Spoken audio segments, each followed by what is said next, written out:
कन्हैया मैं सुंदर ज्यादा हूँ इसलिए मेरे साथ नृत्य कर रहा है। भगवान कन्हैया जितनी गोपियां थी सबके पास से गायब हो, सारी गोपियां रो रही हैं, परेशान हैं। श्री राधा रानी के साथ चले गए कन्हैया, राधा रानी के साथ गए। गोपियां ढूंढ रही हैं, बहुत व्याकुल हैं, परेशान हैं कि मेरे कन्हैया मुझे छोड़कर चले गए, माफ कर दो, मुझसे गलती हो गई। सारी गोपियां व्याकुल हो उठी।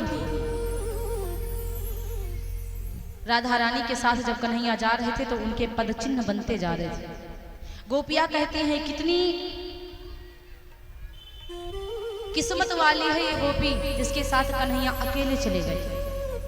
कश्या परान चेतान याता या नंद सुनूना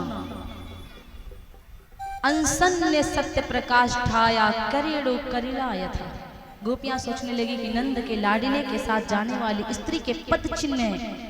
जिस प्रकार हाथी अपनी हाथनी के गले में सूंड फंसा करके चलता है, उसी प्रकार श्याम सुंदर उस स्त्री के कंधे पर हाथ धर करके जा रहे हैं। जलन भी हो रही है, करे तो क्या करे।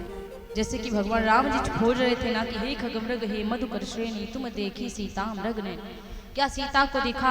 मृग समान आंखों वाली मृगनयनी सीता को देखा है। उसी प्रकार आज पेड़ पौधों से पत्तों से गोपियां पूछती मेरे कृष्ण को देखा है क्या? हे पापड़ हे बड़ पाकड़ पीपड़ बोलो नंद गिरधर कहाँ गए।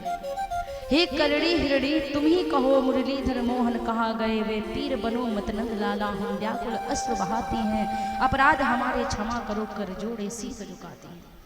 हे प्रभु आप जो मुझसे छुप गए हैं तो आप मुझसे छुपिए नहीं, आकर के मुझे दर्शन दीजिए सरकार। हे ब्रजेश ब्रजपति दीनन पति जसुदा के नंदन कहाँ गए। रो रो कर अश्रु बहाई रही गिरधारी मोहन कहाँ गए। हे यशोदा के लाल हमें दर्शन दे दो, दर्शन दे दो, दर्शन दे दो। हे व्रज के गोपाल हमें दर्शन दे दो, हे जग के तारनहार हमें दर्शन दे दो, हे भगतन के प्रतिपालक हमें दर्शन दे दो। आज गोपियां गीत गा रही हैं, गोपियों का गीत आता जेति तेतिकम जन्मना व्रज हसरेत इंद्रा सस्वदत्र ही। बहुत सुंदर गोपी गीत गाती हैं। तदुपरांत मेरे भैया आज सारी गोपियां बहुत व्याकुल थी, बहुत परेशान थी। भगवान ने जब सारी परीक्षा ले लिया, सबको पछतावा हुआ, तब भगवान प्रकट हुए सब गोपियों के सामने। और प्रकट होने के बाद भगवान श्री कृष्ण फिर से महारास, यही महारास है। बहुत ही आनंद आया, महाराष्ट्र में बहुत ही खुशियां छाई हुई हैं मेरे भैया।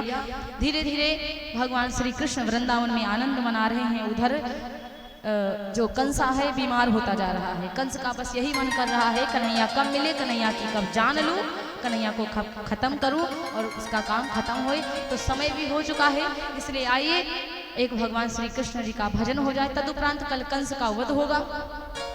कंस के वध के बाद श्री रुक्मणी माता जी का विवाह होगा।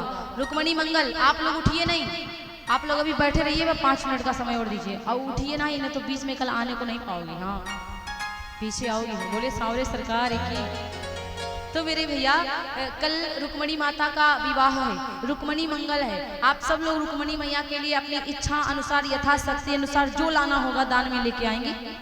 क्योंकि जब अपनी बेटी का विवाह करती हो तो अपनी बेटी को दान दहेज देती हो, इसलिए कल रुक्मणी जी का मंगल है, रुक्मणी जी का विवाह है। कल ज़्यादा से ज़्यादा संख्या में आप लोग आएंगे। आइए अब आप लोगों को एक सुंदर सा कृष्ण जी का भजन सुनाते, थोड़ा सा झूम लीजिए, डांस